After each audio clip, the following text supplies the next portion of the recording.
Assalamu alaikum everyone. Welcome to Jumma Reminder. Just handing over to Imam Abdullah, who can start whenever you're ready, inshallah. أعوذ بالله من الشيطان الرجيم بسم الله الرحمن الرحيم الحمد لله رب العالمين الصلاة والسلام على سيدنا الكريم وعلى آله وصحبه أجمعين اللهم لا سهل إلا ما جعلته سهلا وأنت تجعل الحزن إذا شئت سهلا اللهم صل على محمد وعلى آل محمد كما صليت على إبراهيم وعلى آل إبراهيم إنك حميد مجيد وبعد السلام عليكم ورحمة الله وبركاته. Brothers and sisters, welcome to another Friday virtual reminder. Inshallah, hopefully from next week we will resume or come back to face-to-face or the mosque, inshallah. But we are still in the lockdown. What I wanted to cover today is two main topics, two issues.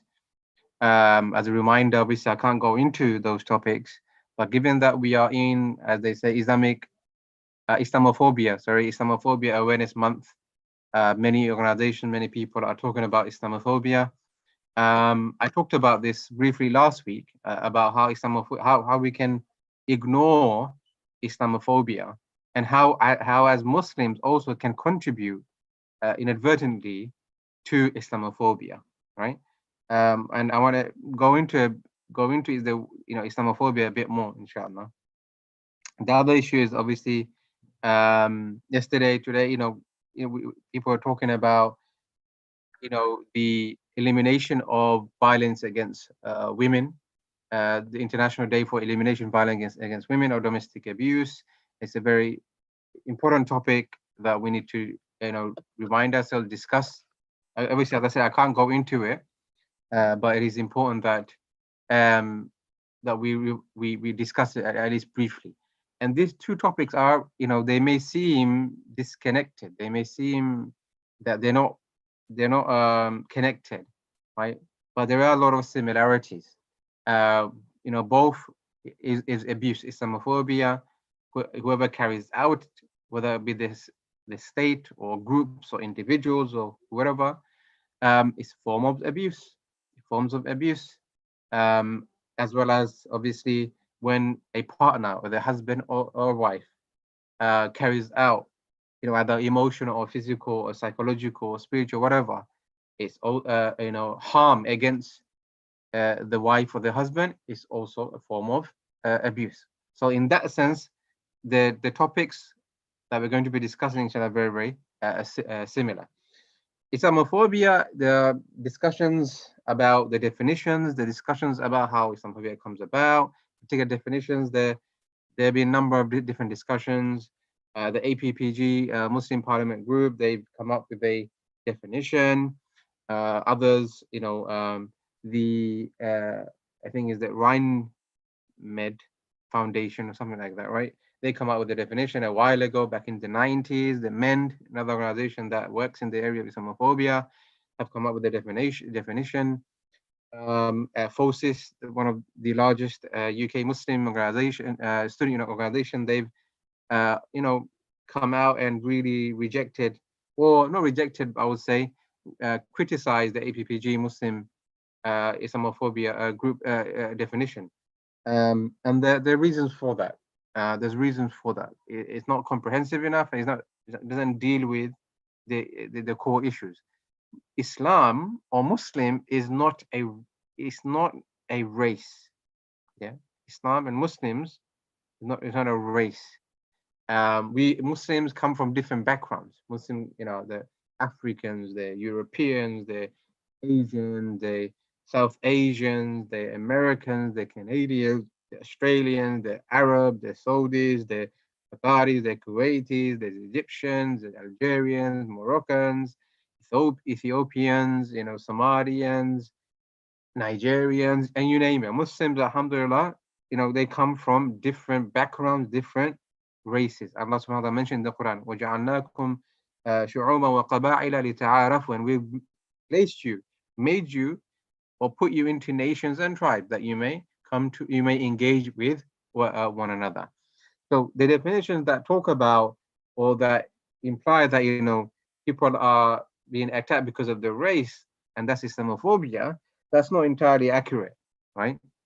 But those people who as I mentioned last week, that, you know, those people who attack Islam as individuals or bodies, those people who attack sisters who are wearing hijab, or those people who attack brothers who seem to be Muslim in this society, right? There are people who have been, Sikhs who've been attacked because people thought that they were Muslim. So people attack, Muslims not because they come from a particular race, the Asian or the black or the white or whatever, right? Or ethnic background. They attack because they carry the Islamic identity, or what appears to be the Islamic identity, if that makes sense, right?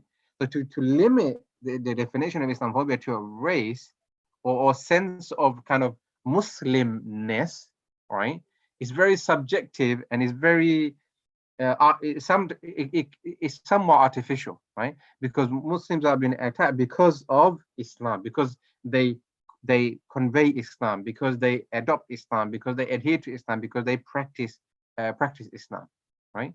Whereas there may be other Muslims who may not be practicing Islam. They don't look perhaps Islamic, right? Or they don't talk Islamic.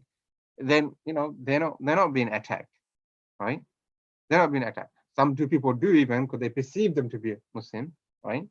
But people like Muslims are being attacked because of Islam, because of the practice of Islam, because people follow Islam, people look like Muslims. So to limit the definition is actually a form of it's not accurate, and that's the problem really.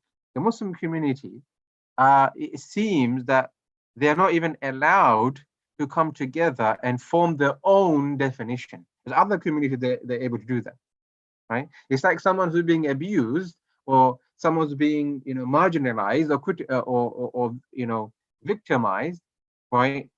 Not allowed to express how they feel. It's a form of abuse. It's a form of bullying. So others are defining how Muslims should feel. Like, say, for example, maybe a bad example, person A punches person B, and the person A says, this is how you should feel, right? And does not allow person B to express the, pain that he or she is feeling because of the punching that person A carried out against him or her, right? So unfortunately, Muslims are not even allowed to form or conceptualize their own definition. Others are being, because Muslims are trying, Muslim groups are doing it, but that's not accepted by everyone. That's not accepted by certain bodies, certain people, powers that be, and that in itself is a form of abuse, in my opinion. That in itself is a form of abuse. Whereas other communities are, and Muslims are not saying that they should, have special or extra special treatment. No, Muslims are not saying that, right? Muslims are saying, treat us like equal citizens, that we have equal rights under the law, right? But at the moment, it's not like that. Muslims are not treated equally. We're in the media. I mean, just before, today, probably 1 hour ago, I came across on my Facebook feed that someone in Canada or Australia, I can't remember which country again, right? Just very recent, today or yesterday, a few days later, before, a far right white nationalist planned to carry out terrorist attacks in various different Muslim areas, and he did a manifesto, right? Did a manifesto, right? And how to make bombs and whatnot and kill Muslims. It came on the news, but it's not all over the news. Have you heard of it? By coincidence, I came across it. Someone posted it on Facebook on my feed, but not many people know about it. Right? If he was a Muslim or what appeared to be a Muslim, right, it'd be all over the news, and Muslims would be, demanded to condemn it. Imams would be demanded to, on Friday today, talk about it and condemn it. This is Islamophobia, and there's another white far right extremist terrorist nationalist in Canada, right? He killed 6 or 7 Muslims in a mosque, right? And he was sentenced for 40 years in prison. And the media right? What the media said, right? So one of the media outlets, one of the mainstream media outlets, the headline was, it seems harsh. SubhanAllah. That the sentence seems harsh. The guy killed 6, 7 people. Families have lost their loved ones, and you're saying it's harsh? That's Islamophobia, right? That's Islamophobia. Whereas if he was a Muslim, forget it, hang him, throw away the key, hang him. Not only hang him, hang the Muslim community, right? Target Islam, target Muslims. You see, and Muslims, unfortunately, many mosques and organizations and imams and scholars and whatnot, they buy into that, and they inadvertently contribute to that Islamophobia. How and this is abuse. We're abusing ourselves, and we're allowing others to abuse, right? So we have to raise our voice individually and collectively. We have to educate ourselves and educate the people around.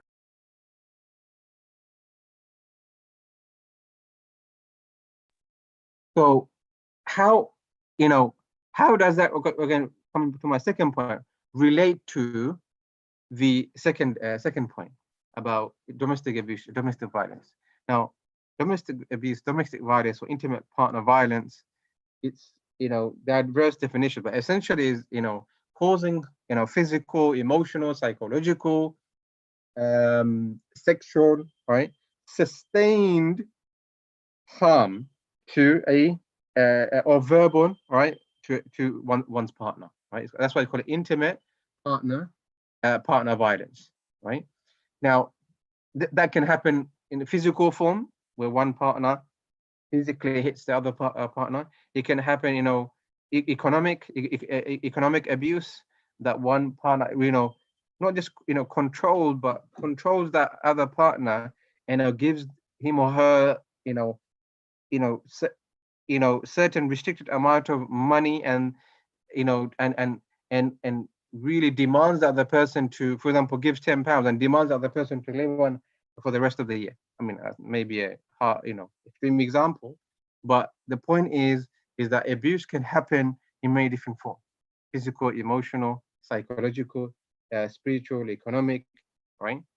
And whenever people think, talk about domestic violence, domestic abuse, they assume that it's only physical. No, in fact, emotional abuse and psychological abuse, mental abuse, right, can be far worse than physical abuse. Can be far detrimental, far harmful, sometimes, not all the time, obviously, right, or many of the times, than physical abuse, because the mental and psychological trauma, right, it lives. If you have a scar, by the way, doesn't mean that it's okay, right? Any level of harm, whether physical or otherwise, is haram, is oppression, is dhulm from the Islamic perspective. It's haram, and one must avoid it, whether it be physical, emotional, psychological, whatever. What I'm trying to point out is that the psychological, mental, and right harm could, it may last longer. Whereas the physical, someone gets a bandage and after a few weeks or right, it goes away. But the psychological can last a lifetime, right? Can last years upon decades. So that's something, and then and domestic violence or domestic abuse can happen from the part of the husband against the wife, or it can happen on part of the wife against the husband, or it can happen, people can commit, towards children, or the elderly, or towards their siblings. There are many different facets, many different ways people can abuse other people. And although most of the statistics all over the world, right, domestic violence, right, mostly is carried out by men, whether it be their husbands or the fathers or whoever they are, right, against women, vulnerable women, whether wives or sisters or elders or whoever they are, right? It doesn't mean that domestic violence does not, take place, or domestic abuse does not take place from women. there's a growing number, right? Maybe the statistics are low because men tend not to report. You know, the police have said this, and all the different research agencies, they mention this. Men tend not to report. That's why the stats may be lower. But this is changing in the UK and elsewhere. This is changing, right? Men, you know, I've counseled, right? I have spoken to men who have been physically or mentally or psychologically abused by the wives or abused by other women, right? I've seen it. Some people deny it. Some people that how can a woman abuse their husband?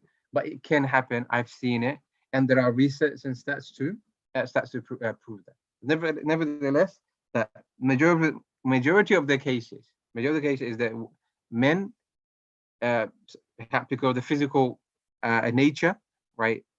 How they're built, as opposed to women generally, in all the case generally, they carry out the physical and other forms of harm against women. How do we respond?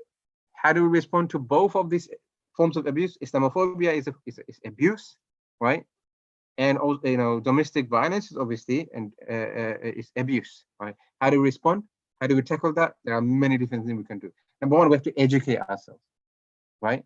It's not it's not about reading one article or two. We have to educate. We have to discuss. We have to consult. We have to speak to the relevant people. We have to speak to the relevant experts. Read books. Watch videos. We have to equip ourselves, right? We have to educate ourselves. What are the signs of abuse? What are the signs of abuse when it comes to Islamophobia, right? And what are the signs of abuse or symptoms of abuse when it comes to Islamophobia and domestic violence within the family setting and outside, right?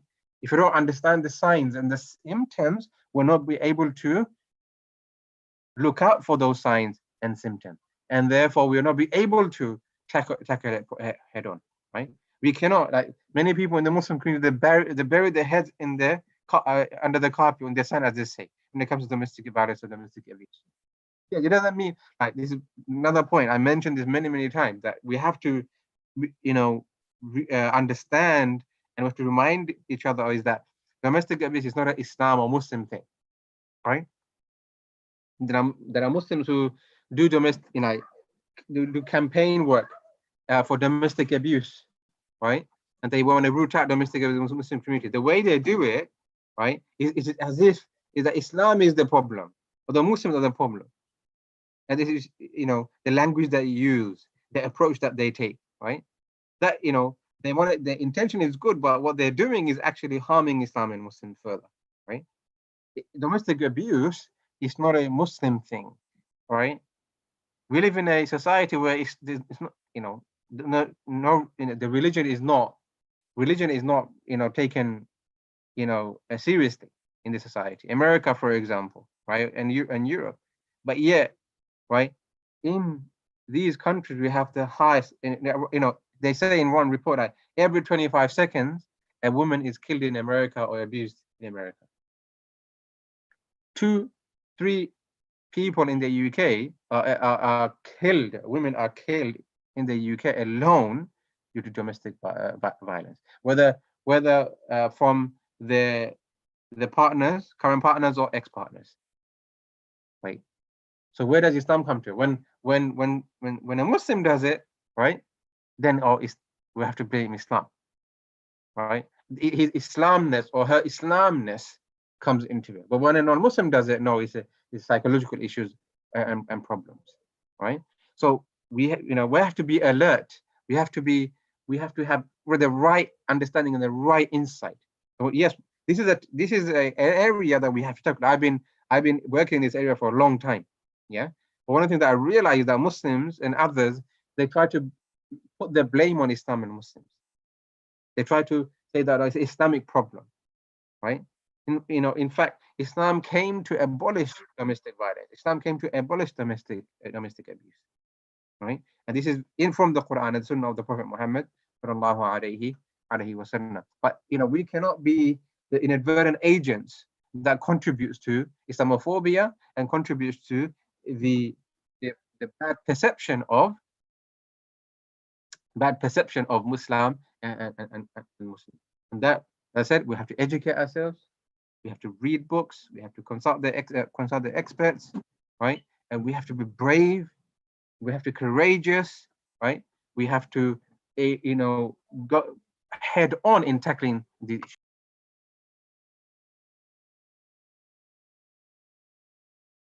Right? We have to tackle these issues head on, right?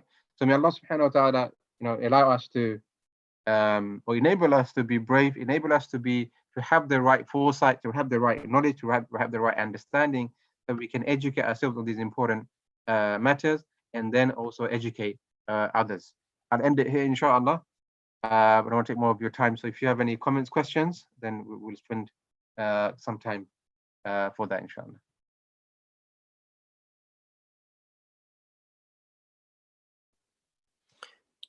Jazakallah khair, Sheikh, for your reminder.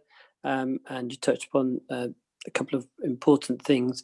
While we're waiting for questions to come through on the chat, I just wanted to ask, I mean, you're involved with several organizations, including BBSI, and you're aware of MEND, etc. What is their ultimate goal, do you think, of these organizations in Islamophobia Awareness Week or month, whatever it is? What impact, you mean? So I didn't get your last point. What are they trying to achieve? Okay, all right. I think it's look, it's raising awareness and educating us. I think I mentioned this before, right? There are some people who really want to just focus on activism without the right Islamic knowledge, right? There are some who just want to just become bookworms, but really there's no practical outcome of it. How many books can you read? But there's so many books. At what point do you feel that that you are able to go and contribute something? So I think the main thing behind is raising awareness, educating the Muslim community, and mobilizing the Muslim community to tackle these issues head on, individually and collectively. I think this is as simple as that. Because if we don't have organizations who tackle this, right, then who will educate us? Right? There are people who have studied this, who have experts, researchers, right? They can advise, because we don't, not everyone will be able to read everything. Not everyone will be able to become experts on everything. So we look at different organizations, different individuals. Some people have interest in, one area, other people interest in another area. Let's come together and teach each other, learn from each other, so we can educate each other and raise awareness within the Muslim community. And the outcome of that, or the purpose behind that, is to mobilize the Muslim community so we can defend ourselves, defend Islam, and defend the Prophet Muhammad sallallahu alaihi wasallam.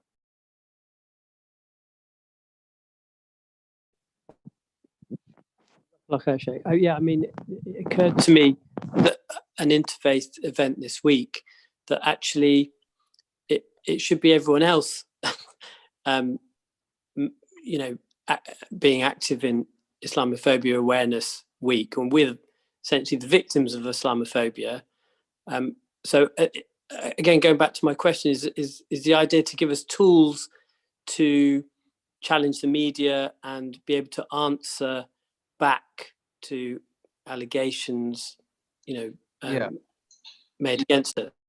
I think so. It's a host of kind of objective. I think, yeah, it is to, why, as an example, why do we have sermons, Friday Jumma sermons, right? It's because to raise awareness, educate them Muslim about the faith, about spirituality, about theology, about the various different topics we discussed. Similarly, the objectives of these organizations is to raise awareness, educate, so they can, so we can be equipped. And tools are not just material tools, but tools can be intellectual, right? Tools can be intellectual tools. I mean, this week, I'm speaking about Islamophobia and how we can inadvertently, as a Muslim community, be complicit in promoting that Islamophobia, right? So now, hopefully, through the reminders that I've given, people are more aware. Yeah, people are more aware not to fall into those pitfalls, that the Muslim community has done before, right? So this is a tool, right?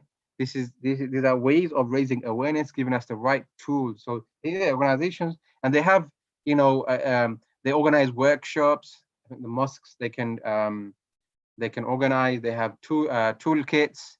They have media training. Host of different services that they provide on their various fields. So yeah, I think that's the main reason, really. And really change the perception, right, in the wider society, right, and change the narrative, because we can't obviously just speak among ourselves to do that first, but change the narrative within the wider society. Islam is not the problem. The Muslims are not the problem, and don't blame us. Don't ask us to condemn, right? Because we are like everyone else. We are integrated in the society. We have the same issues that others, right? We're not a special, people in that sense. Yeah. Wallahu a'lam. Jazakallah khair, Sheikh. There's not any more questions on the chat. I don't know if there are any on YouTube. I'll just get Brother Ahmed to check.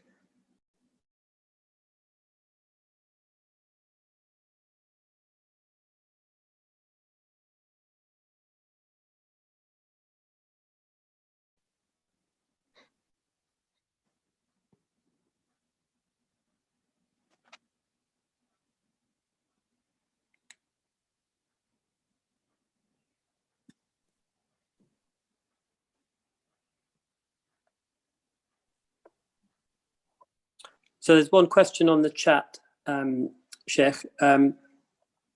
PR in the sense of educating ourselves in the greater society as to real Islam and confront the misconceptions, misinformation and bigots that feed off abuse and anger and hate and ignorance. I think that's more of a statement than a question. Yeah, I agree with that.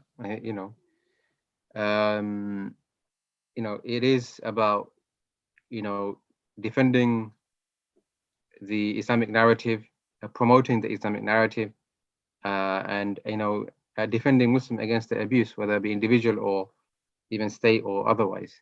So we have to, I agree with, I agree with that, and we have to really do more. I think we can always do more. Alhamdulillah, there are organizations doing great work. We can always do more collectively, and this is something that we need to always bear in mind. So it seems to me that if we portray ourselves as victims, it transmits weakness. The antidote to Islamophobia is confidence and respond, articulate, putting our case. It needs a PR campaign. Yeah, I mean, look, there is a, like, this is again another narrative that some Islamophobes, so they say, stop, victimizing yourself, stop moaning. Yeah, this is what they say. Stop moaning, right? Stop, saying you're victims. What that does psychologically, right? Imagine, like, for example, imagine a rape victim or domestic violence. A woman comes, who's been attacked, right? Disparaged, vilified, physically attacked, sexually attacked, right? And she wants her right, right? She goes to the police, she goes to their lawyers, right?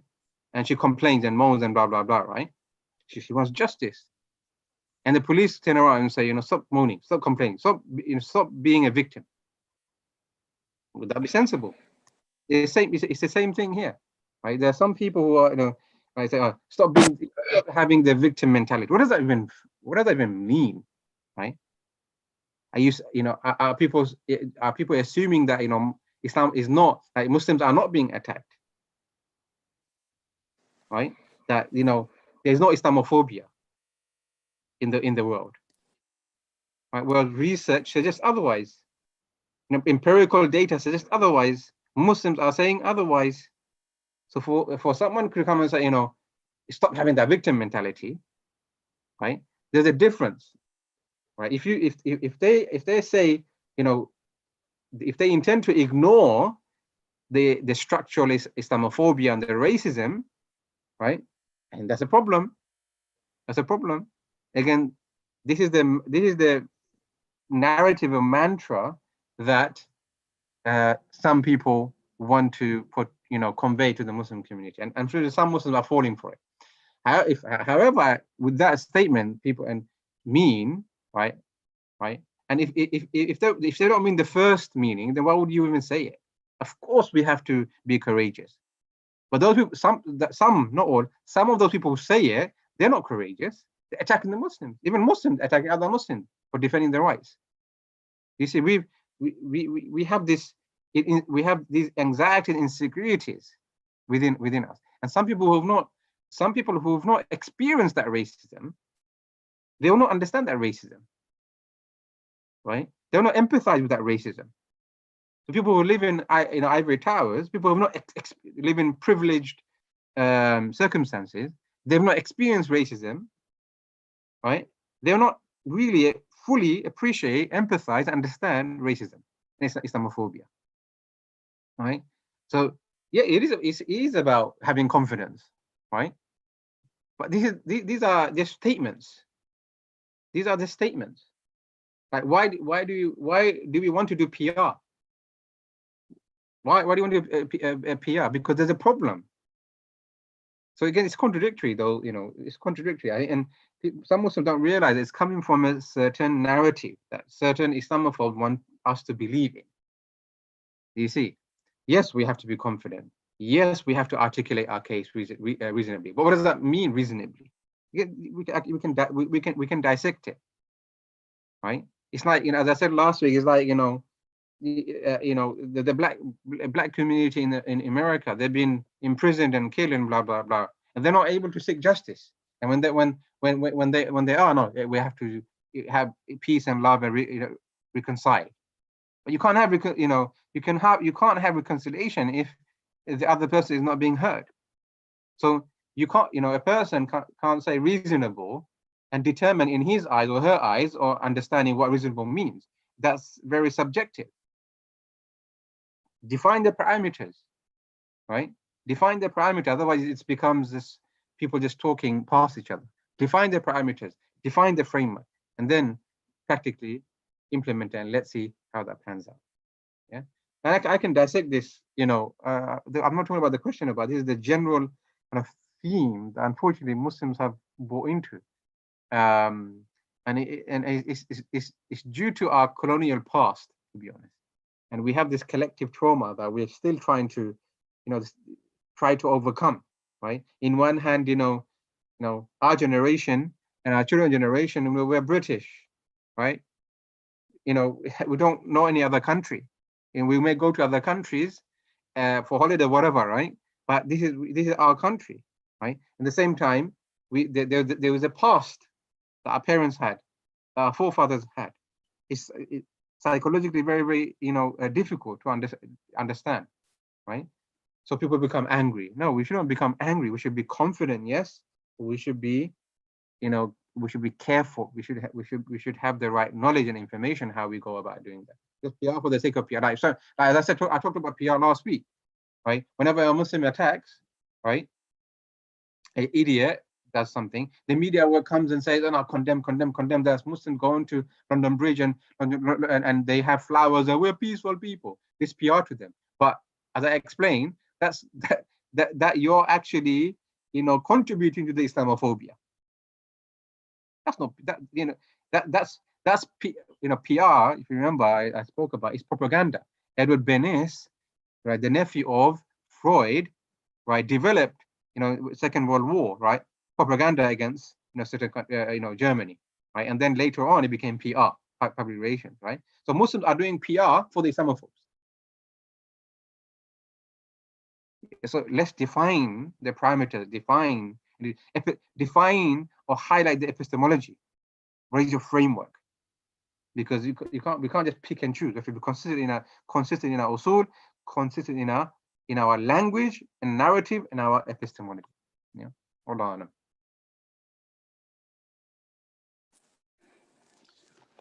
Jazakallah khair, Sheikh. I don't think there's any more questions now, so if you could finish the reminder with the dua, and then I'll make a couple of announcements as well. Jazakallah khair, barakallahu feekum, brothers and sisters, for joining. May Allah subhanahu wa ta'ala bless you, inshallah. May Allah subhanahu wa ta'ala protect us. May Allah subhanahu wa ta'ala guide us. May Allah subhanahu wa ta'ala protect our family members. May Allah subhanahu wa ta'ala enable us to be confident, be confident British Muslim contributing to society in a proactive and productive manner. May Allah subhanahu wa ta'ala forgive all of our brothers and sisters who passed away during the COVID-19 pandemic. May Allah subhanahu wa ta'ala raise them in the highest level of paradise. May Allah subhanahu wa ta'ala cure the sick and the illness. May Allah subhanahu wa ta'ala give strength to the weak ones. May Allah subhanahu wa ta'ala protect us and our children, our family members, our friends, and the whole of our society from the coronavirus pandemic. سبحانك ربك رب العزة عما يصفون وسلام على المرسلين والحمد لله رب العالمين وصلى الله على سيدنا محمد وعلى آله وصحبه أجمعين. Until next time, inshallah. Assalamu alaikum wa rahmatullahi wa barakatuh. Jazakallah khair, Sheikh. Just a couple of quick announcements before we leave the meeting. Inshallah, next week, as Imam Abdullah said, we hope to be back in the masjid. Inshallah, there'll be 2 Jumats, one at 12:45 and the second one at 1:10. There'll be a confirmation of that by email from the Al-Emaan Centre in due course. Asa will be at 1:36 estimated. So, as I said, inshallah, we'll be updating you with that. Secondly, a couple of events coming up. We have Sheikh's Breaks next Saturday at 8:30, a community engagement activity we're doing on Zoom, and that will be on Sisters in Islam, a true narrative. So it should be interesting. Please join if you can. And don't forget, if possible, to donate to the masjid during these times when the mosque is closed. We've not been able to take collections, so we do appreciate your donations. Otherwise, Jazakallah khair for attending, and inshallah, see you next week. Assalamu alaikum wa rahmatullahi wa barakatuh.